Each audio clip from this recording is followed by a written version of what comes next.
안녕하세요. 제 이름은 겐이에요. 하이드로겐. 네, 그 수소 맞아요. 전 태고적부터 존재했었죠. 그 당시 우주에는 오로지 저와 다른 겐지만이 있었어요. 오늘은 여러분의 조상과 또 여러분이 진화하기 전에 함께 있었던 다른 아종들을 제가 만났던 때에 관해 이야기하려고 해요. 준비됐나요? 인간은 유일한 호미닌 종입니다. 호미닌은 호미니드의 한 부류예요. 그러니까 제 친구, 고릴라, 오랑우탄, 침팬지, 그리고 여러분들처럼 말이죠. 이제 우리가 갈 곳으로 돌아가 보자면 다양한 종류의 호미닌들이 있었지만 인간을 제외한 모든 종들이 마법처럼 사라졌습니다. 좋아요, 도착했어요. 10만 년 전입니다. 발 조심하세요. 이 당시 유럽과 아시아에서 제가 이야기했던 호미닌에는 여러 종이 있었어요. 인간이 이들을 만났을 때 서로 좋은 친구가 되었죠. 같이 쉴 곳도 만들고 사냥도 하고 나중에 알려주겠지만 많은 것들을 같이 했어요. 네안데르탈인에 대해 들어본 적 있나요? 1829년 제 독일인 박물학자인 친구가 독일에서 어떤 동굴을 파내기 전까지 이들에 대해선 아무도 몰랐어요. 거기서 그는 엄청난 비밀을 발견했어요. 네안데르탈인들은 그곳에서 살았었는데 그는 대부분의 사람들이 믿고 있는 것과는 달리 네안데르탈인들이 매우 정교했다는 걸 발견했죠. 이들이 고대 인류의 아종입니다. 하지만 이들은 4만 년 전에 멸종되었죠. 참 먼 옛날 일이죠. 이들의 이름은 제가 놀던 계곡에서 유래되었어요. 네안데르 계곡이라고 불리는 이 계곡은 깊고 아름다운 청록색의 강으로 수영하고 싶게 만드는 곳이죠. 여러분 꼭 한번 가보세요. 제가 그들을 만났을 때는 인간과 별로 다르지 않아 보였어요. 팔다리가 더 짧았고 가슴이 넓었고 코가 컸죠. 후각이 더 좋은 건 아니었고 그냥 크기만 더 컸죠.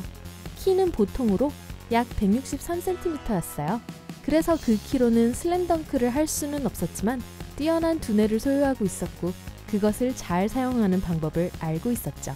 네안데르탈인들은 그들만의 물건을 만들었었어요. 폴란드에는 수천 개의 도구들을 보관하는 작업장이 있었죠.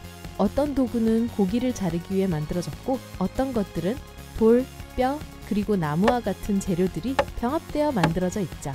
주거지는 모든 사람들의 기본적인 욕구 중 하나죠. 그리고 네안데르탈인들은 자신들의 도구를 이용해 돌로 그리고 때로는 매머드 뼈로 집을 지었어요. 네, 맞아요. 이 친구들은 가까이서 실제로 매머드를 봤습니다. 인간에 대해 이상한 점이 뭔지 아세요? 들어본 적도 없는데 공룡 소리를 만들어냈다는 거예요. 아주 논란이 많은 화두죠. 말이 나와서 그런데 네안데르탈인들은 불을 피울 줄 알았어요. 아마도 그들의 조상인 호모 에렉투스가 어떻게 하는지 알려주었을지도 몰라요. 그들이 바로 불을 발명했었으니까요. 어쨌든 네안데르탈인은 긴 진화의 역사를 갖고 있어요. 어떤 화석들은 43만 년 전으로 거슬러 올라가죠. 좀 더 가까운 다른 시간대로 가볼게요. 약 20만 년 전으로요. 이들은 접착력 있는 자작나무 껍질 타르를 만들었어요. 이것은 가열되면 액체가 되는 물질이며 자작나무에서 나와요. 그래서 이 친구들은 이걸로 돌도구를 함께 붙이는 데 사용했어요. 또한 추운 겨울에 따뜻하게 지내기 위해 담요와 비슷한 걸 만들었죠. 네안데르탈인들은 최초의 예술가이기도 해요. 이들이 유럽에 있었을 때 몇몇 동굴에서 그림을 그리기도 했어요. 이들의 그림 중 일부는 스페인에서 발견되었죠. 그 무렵 고고학자들은 이들이 그들만의 언어를 갖고 있다는 것도 알아냈죠. 제가 이 친구들이 말하는 걸 들어봤는데 꽤 재미있어요. 동굴에 있는 그림은 6만 5천 년 전 거예요. 지금까지 발견된 동굴 벽화 중 가장 오래된 것이죠. 이들은 도구 사용법을 완전히 익힌 후 창의력을 발휘해서 색소와 조개구슬을 조합해서 색을 만들어냈죠. 더 흥미로운 건 그들의 그림이 보여주는 건데요. 단순히 언어뿐만이 아니라 그 지역에 인간이 도착했다는 걸 묘사했어요. 이들은 호모 사피엔스였죠. 이때가 바로 이 두 부족이 만나게 된 시기예요. 하지만 전 10년 전까지만 해도 아무도 몰랐던 비밀을 알고 있어요. 또 다른 호미닌 종이 있었어요. 데니소바인들이죠. 네안데르탈인과 데니소바인의 조상들은 65만 년 전으로 거슬러 올라가야 해요. 원래 이들은 아프리카에 살았지만 보아하니 세계를 탐험하고 싶어서 떠난 것 같아요. 큰 비밀이 밝혀진 후에 또 다른 발견이 뒤따랐죠. 우리가 네안데르탈인 그리고 데니소바인과 DNA를 공유한다는 거예요. 그건 현대 인류가 이 둘과 단순히 이웃이었다는 게 아니라 가족이었단 걸 의미하죠. 과학자들은 화석을 발굴하기 시작했을 때 사방 곳곳에서 네안데르탈인들을 발견했어요. 영국, 시베리아, 스페인, 대충 감이 오죠? 가장 오래된 것은 스페인에서 45만 년 전에 있던 뼈의 구덩이로 번역되는 곳에서 발견되었어요. 그래서 그때 전 과학자들이 DNA 분석하는 걸 보았죠. 그들은 현대 인류가 네안데르탈인의 DNA를 1에서 4% 정도 공유한다는 걸 발견했어요. 나중에 이게 필요할 테니 도서관으로 가볼게요. DNA는 언어입니다. 네안데르탈인이 사용했던 언어와 비슷하죠. 유전자는 그 언어로 쓰여진 책이고요. 그래서 모든 책들은 도서관에 수집되어 있어요. 그게 게놈이에요. 하지만 책 빌리러 가지 마세요. 안 그러면 길을 잃게 될 거예요. 유럽과 동아시아 사람들은 그 DNA를 1에서 2% 공유하지만 아프리카 사람들은 공유하는 게 없어요. 그건 아프리카인들은 이들을 만난 적이 없다는 뜻이죠. 흥미로운 걸 발견하게 되면 더 많은 걸 알기 위해 더 파고들게 되는 것 아시죠? 과학자들이 바로 그랬어요. 여기저기 알아보다가 4만 5천 년 된 현대 인류의 화석을 발견하게 된 거죠. 분석을 통해 과학자들은 이들이 네안데르탈인과 마지막으로 아이를 낳은 건 이것보다 10,000년 전이란 걸 알아냈어요. 여러분의 조상은 아프리카를 떠나 전 세계로 퍼져나가기 시작했죠. 유럽에 도착했을 때 네안데르탈인과 우연히 만났고 그들을 환영했고 친구가 되었고 나머지는 다 아시겠죠? 그들의 DNA는 여러 가지 면에서 현대 인류를 변화시켰어요. 그들은 여러분에게 굉장한 유전자 또는 책을 주었죠.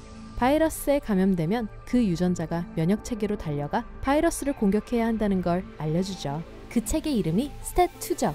아니면 스타트 파이팅이라고 기억해도 돼요. 그게 유럽인들이 얻은 유전자예요. 반면 동아시아인들은 다른 유전자를 얻었어요. 그들은 HYAL2라는 제목이 붙은 책을 받게 되죠.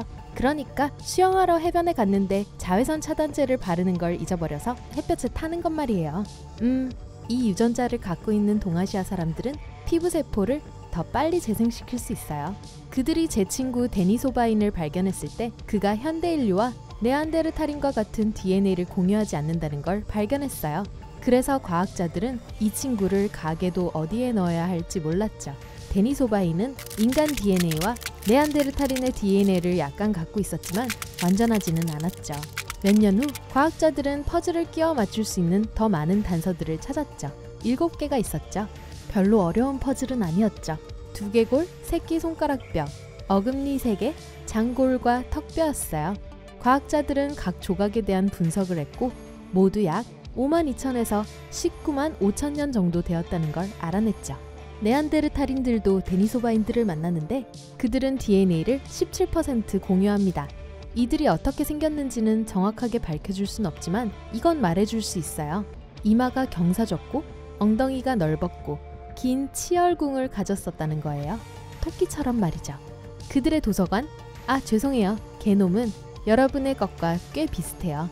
그 뜻은 여러분 가게도에 호모 에렉투스 같은 사람들이 있었는데 이 호모 에렉투스가 이들과 가족관계에 있었다는 거죠. 예를 들어 동아시아와 남아시아 사람들은 데니소바인의 언어를 6%를 공유하고 있죠. 그러니까 DNA를 말하는 거예요. 그리고 EPAS1이라는 유전자가 있어요. 이건 말하자면요. 높은 고도에서 공기는 희박해집니다. 여러분에게는 혈액에 산소를 운반하는 헤모글로빈이라는 단백질이 있어요. 여러분이 산을 타고 더 높이 올라갈수록 이 단백질이 증가하고 더 많은 산소를 운반하게 됩니다. 그러니까 여러분의 높은 고도에서 증가하는 헤모글로빈은 바로 이들을 통해서 얻은 거예요. 하지만 궁금한 게 생기죠. 만약 여러분이 이 두 사람과 그렇게 잘 지냈다면 어떻게 세 사람 중에 한 사람만 살아남았을까요? 날씨가 변했고 아마 습성도 변했을 거예요. 약 4만 년 전 유럽은 매우 춥고 건조했어요. 그래서 네안데르탈인이 생존하기가 어려웠죠. 또한 네안데르탈인들보다 더 많은 인간들이 있었어요. 네안데르탈인들은 무리를 지어 지냈지만 그럼에도 추위를 견딜 수 있을 만큼 강하진 않았어요. 현대 인류는 전 세계로 퍼져나가기 시작했죠. 마치 1억 6천만 년 전에 제가 만난 개미 친구들처럼 말이죠. 그러니까 여러분이 처음 그들을 만났을 때 그들은 여러분에게 자신들의 세상을 보여줬을 겁니다. 여러분은 그들의 새로운 그림을 보았고 아마도 그들은 여러분에게 자신들의 횡설수설하는 언어도 가르쳐 주었을 거고 자신들의 가족으로 맞이했을 겁니다. 하지만 가장 중요한 것은 여러분이 적응하는데 그들이 도움을 주었다는 거예요. 여러분이 다양한 환경에 적응할 수 있었던 이유 중 하나는 다른 종과 유전자를 공유했기 때문이에요. 데니소바인들로부터 얻은 유전자도 마찬가지예요. 이 신비로운 아종이 가계도에 새로이 나타났기 때문에 과학자들은 퍼즐을 완성하기 위해 더 많은 신체 부위들을 필요로 합니다. 그래서 아직 데니소바인들이 어떻게 멸종했는지는 알아내지 못했죠. 하지만 네안데르탈인과 데니소바인 둘 다 인간 안에 살고 있다는 건 알고 있죠. 그래서 이론적으로 우리는 잡종일 수 있어요. 근데요, 현재 제 가계도에 네안데르탈인의 피가 흐르는 게 분명한 것 같아요. 오늘 새로운 것을 배웠다면 이 영상에 좋아요를 주고 친구와 공유하세요. 여기 여러분이 좋아할 만한 다른 멋진 비디오들이 있습니다. 왼쪽 또는 오른쪽을 선택하고 삶의 밝은 면에 머무르세요.